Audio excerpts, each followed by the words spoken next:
Great. Hello, Augusta. Thank you very much for joining Southside Stories today.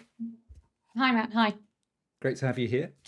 Let's start, Augusta, by just hearing a little bit about you and your company and perhaps where you're based. Yeah, sure. So I started AAA Global about 6.5 years ago now, and we started in London. London's the headquarters, and since then we've opened up in 5 other countries, predominantly in Asia and the Middle East. But London is still our main hub. We are a recruitment company specializing within the quant and discretionary finance industry, so covering all sectors to do with quant and discretionary finance. And we are working with the largest hedge funds in the world, prop firms, some investment banks, and working globally. Fantastic. And we might go into quant and discretionary finance in a second. Just before we do that, you've built a really successful career and company in recruitment. What was it about recruitment in the first place that got you? Why did you decide to build a career in recruitment? I think, to be honest, I'm like most people who entered recruitment. I kind of fell into it. So, I graduated university. I read history at university at UCL, and I actually wanted to go into fashion. Like my dream was to be like a CEO in one of these big fashion companies. I worked at a mid-sized fashion company in London for about 3 months, and I just realized very quickly that I wasn't going to want to climb the ladder in that industry. And at the time, I was really motivated to be successful financially whilst I was young. And I had friends who were doing this industry, and so I went and I interviewed, and I kind of just I fell into it, but I got very, very lucky because I landed in the quant finance space back then, which was starting to take off. And it's gone up and up and up over the last, over a decade now. And so I got incredibly lucky. But in terms of the aspects that I think I really enjoyed and the reason I stayed in it so long was I wanted to be I enjoy being in an industry that is all about people. So there's a lot of interaction with people, and it's an industry that if you get it right and you do the correct thing every time, you build your network over years, so year on year it gets easier and easier. And being in a very technical sector of recruitment has meant that for someone who likes to be challenged, it's interesting. We're at the forefront of finance. We're in in a space that's changing so fast that it hasn't got boring. Great, we're gonna get into a little bit of that in a second. I'm just curious about the steps you took. So, decided against fashion, decided recruitment people would be a great thing to get into. What happened between that point and the point where you started your own company? So when I first went into recruitment, I went to a company called Selby Jennings. A lot of people would have heard of them. They're part of Aiden International. I joined them, and that was the start of my career. And it's a great great place to learn. After um, several years with them, it just wasn't where I wanted to be long term. So, and I also wanted to see the exec search side of things. So what I did was I sat out a non-compete. I went on to the exec search side of things, and to be really honest with you, I just found that pure exec search was incredibly slow and incredibly slow moving. And Mm-hmm. what I realized was that I wanted to blend contingency recruitment and exec search. So the Mm-hmm. expertise of exec search with the speed of contingency. And that's why I started this firm. So I started AAA just under 7 years ago now. And, you know, I think because I've managed to build a very good network um, over essentially more than a decade now, it has just meant that I've had clients that have moved with me time and time again, and I've got companies and people who've worked with me for a long time, and it's just meant that we've managed to build a business that is very scalable because there's so much demand for the expertise we have. Brilliant. So, for those of us who are not financial experts, just explain a little bit about what quantitative and discretionary finance, what actually is that? Yeah. Sure. So essentially, discretionary finance is what, like, for example, if I was going to trade, that's exactly what I would do. So Mhm. discretionary finance is essentially people will be trading a certain asset class, be it equities, so stocks, be it like FX, which is obviously currencies. Doesn't matter what the asset class is, but they will have a style of trading this asset class, which is involving human intervention. So they will be buying and selling. They will actually be clicking a button to execute trades, and the decisions taken are human decisions, right? So they may be researching lots and lots of data, they might be reading lots and lots of articles, they might be however they're getting their data, but it's a human decision to place a trade on or to take a trade off. Quantitative finance is the complete opposite of that. So essentially, the quant finance sector is automating that process. So essentially, if you look at a quant strategy, what basically happens is, you'll have a quant researcher or a quant PM who's analyzing, looking at millions and millions of data sets, and they will build an algorithm. But once that algorithm is built, right, they might tweak it from time to time, but that's run in an automated fashion. So there is no human decision behind the trades it does. It's built and then it trades, and there is no human execution. So that's when you get like high frequency trading, which is trades happening at the speed of nanoseconds, which obviously a human can't click at the speed of nanoseconds. So And that's the difference. that's a fantastic explanation. Now they sound actually quite different roles. Are the types of people that you recruit for in those roles, and this might be a stereotype, but when you say discretionary trading, I guess the mental image is the city, big bang, very aggressive, assertive individuals. And I'm sure that's completely wrong, and you're going to tell us in a minute. But versus quantitative, which sounds much more kind of data driven, are they very different types of personality that you look for? I think they used to be very different. I think that discretionary finance used to be, um, as you said, it's, often it's people who have done degrees in things like, humanities or economics or things like that. But actually, the more time goes on, these discretionary strategies, although they are using huge amounts of human discretion, they are automating them more and more. So what you're finding is the discretionary industry is becoming more quant. It's becoming more Mm. automated. Strategies are becoming more like quant mental. Um, so the type of person that's doing discretionary trading, yes, of course, you get some people who are, you know, going to be quite aggressive about trading, and that's probably found on the prop side of things. But then you also get discretionary portfolio managers who are very research heavy. So they're going to be analyzing tons of data before they trade. And there's tons of research that goes behind essentially these portfolios that can be multi-billions of dollars.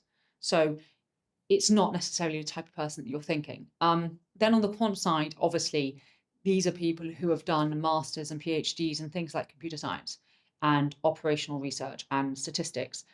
They are it's an incredibly technical space. So they tend to be they can tend to be coders. People they're always coders. They're people who Uh-huh. code. They're Yeah. developers, Yeah. and they're developers, or they're experts in AI or ML, or they're experts in data science. Like they're very very technical. They're software engineers. Got it. And we're going to come back to that a little bit in terms of how do you find great people. Let's just go back to your company, AAA, because you now have an international footprint. You've expanded. Tell us, where do you operate now? So London, Amsterdam, Mumbai, Shenzhen, Dubai, and soon to be Singapore. So 6 countries. And then we A- work a lot in the US, which is still probably about 50% of our business, but we don't have presence there physically yet. And what led you to expand? And how long did this expansion take? That's a impressive geographical spread. What led you to decide to expand internationally? So several things. I think for us, it's a relationship business. So we decided that we've got clients all over the world. It's such a global industry. We needed to have people on the ground who can pop out and have a coffee or whatever with people looking to move jobs. Clients are wanting to hire, and it's important to have people on the ground. It's also important to have people who understand and speak in the language of that place. Like China's a huge market. We need Mandarin speakers. India's a huge market. We need people who speak Hindi. So that was one of the major reasons. The other major reason was like London has been amazing as a headquarters for us, but from a time zone perspective. But London's energy, things were diversifying over the last 5 years, and there's been huge movement into Asia. There's been huge movement out of London. And so we took a decision that we were going to follow that trend and have people based in these countries that are growing, and not just stay London centric. Let's just stick with that point for a second, because growing up here and being in London, London's always been seen, well, for a long time, perhaps until very recently, as this sort of global financial powerhouse, and it sort of sounds like it's beginning to lose its mojo. Do you think that was, how much do you think that is due to Brexit, or are there other bigger global forces at play there? I think that a lot definitely was to do with Brexit. I think that was initial catalyst. I think it was that, along with the fact that markets in Asia have been doing so well. So, when you look at the likes of China and places like India, which have really come up, I think it was Brexit paired with the fact that Asia's doing so well. And then I think on top of that, I think London really suffered with COVID. So I think that Brexit would, of course, it has had a massive impact, but I think then it was on top of that, um, COVID and lockdowns, and a lot of people shifting out of London because of work from home and things like that. And I think on top of that, I think it's just been one too many things. And I think London, of course, is still a financial hub. But I think the difference is that there are other financial hubs that are just growing at a faster pace. And when you look at those other categories, sorry, countries that you're in, Amsterdam, Shenzhen, Dubai, Singapore, um, what do you see as sort of emerging player there? Are you particularly excited from your own business perspective about one of those markets, or are you equally excited by all of them?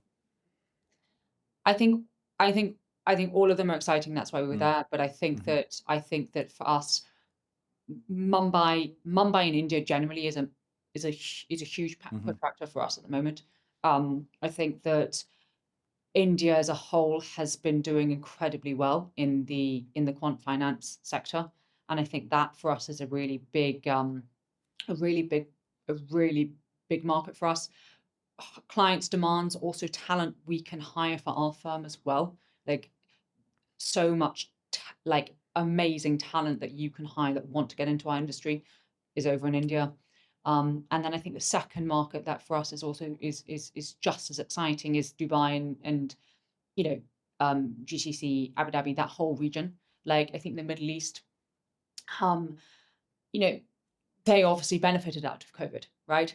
There's been a huge amount of people who have Yeah, moved over to the Middle East and to Dubai, um, and are benefiting from low taxation yeah. and many other factors. And I think that there's just huge mass movement of people. All of our clients have now opened up in the Middle East and are hiring, wanting to hire a huge number of people. So that again is a huge opportunity.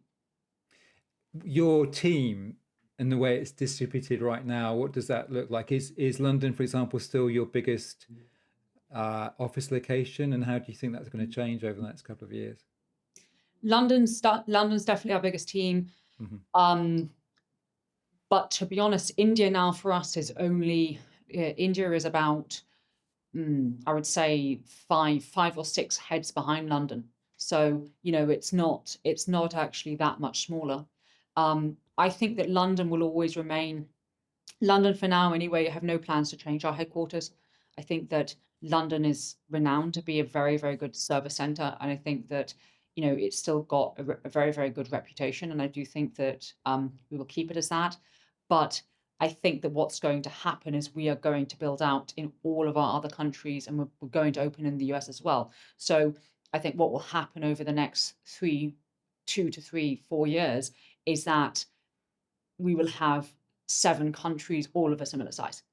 And I think that's what's going to happen. We will grow London, but it won't be huge growth. The other countries will be huge growth. Tell us a little bit, Augusta, about your clients. Just give us a flavor of the kind of clients that you work with. And another question is, how have you seen client demands perhaps shift over the last 5, 10 years? So we work with everything from high frequency trading firms, which is the fastest style of trading you can do. Prop trading firms, which are trading in both quant and discretionary ways, which is private money.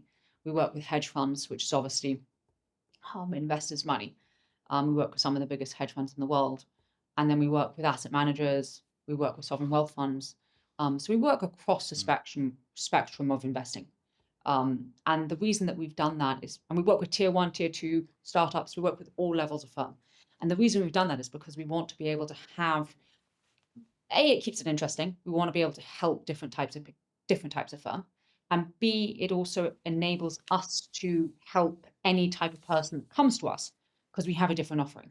We have startups, we have the best firms in the world, we have firms in between. So I think that kind of reach has enabled us to really service the whole space.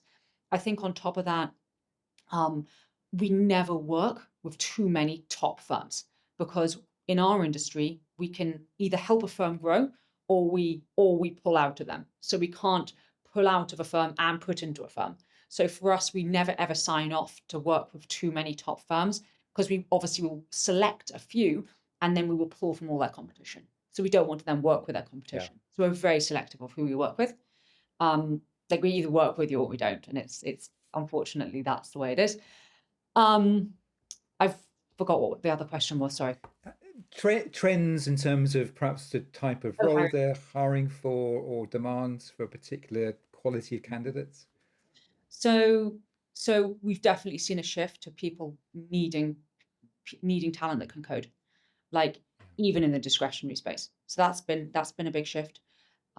Within the quant space, it's there's a huge demand for people with AI and ML expertise at the moment. A lot of strategies are going towards using AI and ML techniques. It's been going on for a long time, but the just sheer demand has gone up a huge amount. Um, our clients are always hiring really technical people, really smart people. That's just normal. That's standard for us. I think the bar in the quant space and is it's only getting higher and higher for people coming out of school, Mm. and that's just because the quant world and the AI world is very much in vogue. There's so many people going to university to learn comp science, and there's so many people going to learn these degrees. So to get a top job in quant, you really have to be at the top school with a top GPA or top degree, depending on however they're recording it. With maths Olympiads, with all this other stuff to it as well. So I think it's becoming far more competitive. But of course, demand is also increasing. So and I think the other aspect to that is, as well as the competition, is because tech has taken a hit over the last kind of couple of years. Yeah. So a lot of the computer science talent, development talent that used to get, thousands of jobs into Amazon or to Google or to what other tech firm, you know, these firms have been cutting their workforces Yeah. in recent times, not Hmm. necessarily doing mass growth, which has meant that that talent is also wanting to go into quant because it's interchangeable on a software Hmm. development level. So the competition Hmm. it's fierce, right? It's incredibly competitive. What advice would you give somebody who, yeah, I don't know, just looking to switch career, or maybe is early in their career, or is a smart graduate, over and above sort of just intellectual horsepower? What other attributes and advice would you give to somebody who might be listening to this that is thinking about a career in either quant or discretionary and is perhaps looking for that first entry point? So I think there's a few things to it. I think that if you're wanting to go into either sector and you're wanting to go into trading, um, this clients are often looking for people who are top poker players. They're looking for people who are top at gaming. They're looking for people who are top at things like chess. Um, so I think that those are elements of things that you can really, you can practice and you can get good at.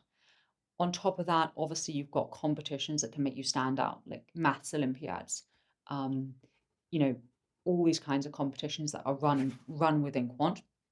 Um, Internship experience is vital. So I think that like if you're wanting to get into discretionary finance or quant, you need to have internship experience. That also helps you because often if you do well, you can get a return offer. But I think internship experience is really, really key. I think on top of that, I think it's important to start to network like early. So Uh-huh. like, if you're going to do a degree and you want to go into discretionary finance, you want to go into quant finance, like you should start to network early on so you actually do the right degree because what degree you do will often set you up into what sector you can go into. Like, quant finance is actually a very generalist term. Like, say you do statistics or say you do a degree in computer science or, these degrees will affect which sector you go into. Same with discretionary finance. So I think it's really important to get the right degree for what you want to do, learn the correct coding language for what you want to do. Like if you're going to go into discretionary finance, you're going to be coding in things like Python or VBA. If you're going into quant, HFT, you're going to need C++. So I think it's learning what skill set you need like before you go to university, and then when you're at university, like honing in on the skill set you need for those firms. Wow, that's really so you sort of need to have quite a clear roadmap quite early on about where you want to end up because the competition is so fierce for you to have a realistic crack at getting a great first job in one of the major companies. I think so, and I think that what we've been seeing, and I think this has always been the case throughout the test of time, is the top 0.5% of talent, okay, at your MITs, your Cambridge, your top IITs, whatever the university is, the top 0.5% of talent is always going to end up with like several offers. That's the way it is. Like Hmm. all these really top firms are competing after the top 0.5% of talent um, at entry level, right? So that that Hmm. that is always the case. Hmm. But I think that if you are, in that sector of talent, great, you're going to end up with lots of offers and have a Hmm. huge amount of, huge salary day one.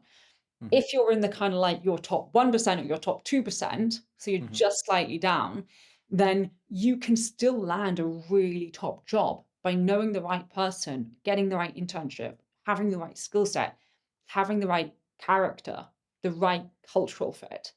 That kind of stuff still massive it still matters. That still matters. So I think that we've seen talent where they've got a great degree, but they're not as smart as the guy who's really great, but they still get as good a job, if not a better job. Yeah. So And yeah, last point on this, you just mentioned culture. What pointers could you give? Because I'm guessing that the culture in these big institutions where it's very, very fast moving is not for everybody. It sounds like quite a competitive. I mean, just getting in is competitive, and probably when you're there, it's pretty competitive as well. Probably not for everybody. How would you describe the culture or the cultural fit? So if I'm considering going into that profession, give us a feel for what that culture sort of feels like. I know it's a general question, but if you can just kind of boil it down to what you see there. I think that unfortunately, well, unfortunately or fortunately, um, in both areas of this sector of finance, because it is so competitive, it is so fast paced. Like people do work really hard. And I think if you're looking at the top 1% of firms, you know, they are working around the clock. It is incredibly hard. Um, so I don't think you enter these industries if you're not willing to do that because there'll be, thousands of people who want your seat. So I think you have to be willing to do that. Yeah. I think when you choose a firm, though, if you are fortunate position to be able to choose which firm you join and you get more than one offer, you have to really think about, do you want to be siloed? So like long term, do you want to be on your own, running your own trading strategy, or a siloed software developer? Like, do you work well on your own? Do you like that siloed environment? Or do you want to join a firm which is really collaborative? So Hmm. you've got Hmm. hundreds of Hmm. people working on the same ideas, building towards a Hmm. common goal, Hmm. because these firms are all structured incredibly differently. Hmm. So you have the very siloed path, which is for some people. Some people like that. They get a Hmm. direct cut of everything they earn. It's very, very structured. Some people like a very collaborative route. Hmm. It's a very, very different path. Yeah. So I think that's one thing to think about. Uh-huh. Yeah. That's great. Some great advice there. Okay, so let's switch back to you. Um, Super successful, multi-location footprint. A couple of questions around how you manage your life and your business. What keeps you up at night? What are some of the major challenges on your horizon when you look at 2025? I'm sure there's lots of opportunities, but what are some of the challenges in your business? I think that there's not enough time in the day. Yeah. Everything that we want to do, like I think that we're very fortunate. We've got amazing clients. We have a lot of demand for what we do. It's about hiring enough people into our business, the right people fast enough. I think that one of the things that we struggle with in certain of our countries, not all of them, is getting people who have that like grit, and people who, want a long-term career in recruitment, and they don't see it as like a quick, I'll go into it for a year and then Mm-hmm. do what I really want to do. We want people who really are Mm-hmm. passionate about this industry and want a career in it and want to build something amazing, and people who want those long-term relationships. Like, we're looking for the right type of person all the time, and that's quite challenging to find. So we spend a lot of time speaking to people and interviewing people, and we filter. We're very, very careful of who we bring into the business because of our reputation we need to keep and the culture in the company. So I think that is a challenge, and I think the other main challenge is finding candidates, the candidates our clients want fast enough, because a lot of these top people don't necessarily want to move, and everyone wants the same people. So that is hard. Are you seeing much global movement with those five or six financial centers? Is there much talent movement? Are you taking people and moving them around some of these centers? Tons from London and Asia and Mm. Europe to Dubai, Hmm. tons. Yeah. Um, and then quite a lot of people over the last couple of years wanted to leave China into Singapore. So Hmm. that was quite a big Yeah. shift. It's now Yeah. kind of calmed down, but that was quite a big shift. Yeah. India, actually, it's quite interesting because India, a few years ago, if you'd asked me this, I'd said everyone always wants to leave India. They want to go to Singapore or wherever else. Now you're seeing a lot of Indians wanting to go back to India from places like the US, places like Singapore. So that's quite interesting. Um, I think that in our space, and I think in this industry, I think that there is just so much global movement because they've gone into the industry because they're competitive and they want to become the best. So therefore, they're willing to go wherever they need to go to be the best for the best job. The only issue we find in terms of moving talent into it is Singapore, and that is predominantly on a visa issue, Yeah. more than anything. Also, people, I don't know what it is about Singapore, but a lot of people don't necessarily want to move to Singapore. But more than anything, it's a visa issue. But apart from that, Yeah. a lot of Yeah. movement. Yeah. Singapore is pretty tight on its immigration policy. Yeah. Um, and managing this spread of time zones, managing the challenges that you just spoke about, managing teams in multiple locations, how do you manage your time? How do you prioritize? How do you balance the short-term frequency of urgency with the longer-term strategic planning for your business? I'm incredibly organized. So like I time block. So I will I will like my calendar's blocked out for, you know, weeks at a time. So I will literally look at my week on a Sunday and I will block time. So for example, if I need to strategize of, I don't know, opening in New York, I will block out that time and there will be no distraction. There'll be no notifications, there'll be no distraction. But also once I finish that section of time, I move on to the next thing. And then I also am very efficient with meetings. Like I kind of follow the Tesla view on meetings. You know, if I'm in a meeting with colleagues and they're talking about things that sure, it's interesting, but they can take a decision. I'm not in that meeting. Like I'm not, I'm out. And Yeah. I'm very in the weeds. I'm very involved in the entry level people into our company, bringing them up, getting them to be the next generation of our recruiters. I'm very involved in every aspect of the business. I'm super involved. So Mhm. I have to be ruthless with my time. Yeah. Yeah. Great advice. Love that. Um, to wrap up, tell us about, and I'm asking everybody the same question.